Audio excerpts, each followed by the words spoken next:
This is an example of Al the electrician's workmanship. I've traveled all over the United States and lived in a bunch of different states over the years, built 3 houses. I have never seen anybody that takes the care and patience in doing electrical work that Al does. He is a craftsman extraordinaire. You won't find many houses wired the way he wires them with all 20 amp circuits throughout the whole house. You won't find many that have number 12 wiring all the way through the whole house. But that's just the way Al does it, and he's such a perfectionist.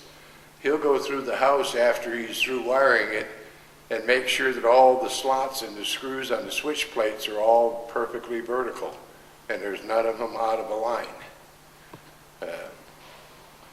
Al was putting in his sub panel, or his primary panel. Here is the 200 amp panel, and I've got another 100 amp panel back in my garage.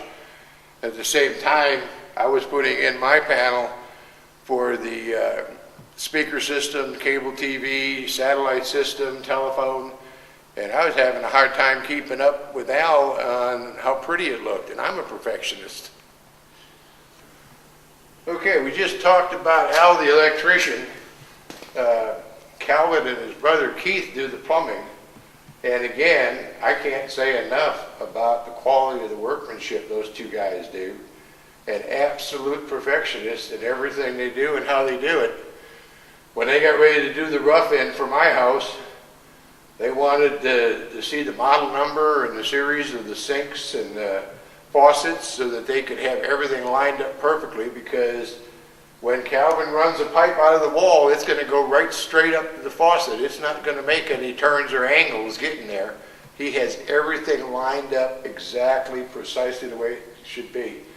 I can't say enough about the quality of the subs that are used here in the gardens to build these houses. They bend over backwards to treat you right and take care of your needs and wants, and all you got to do is say, well, I think I want to do this or that, and you come back an hour later and it's done. I told them this morning that I needed a drain for the hot water tank, and it had to go out through the back wall. About 2 hours later, they were done and out of here and had it all finished.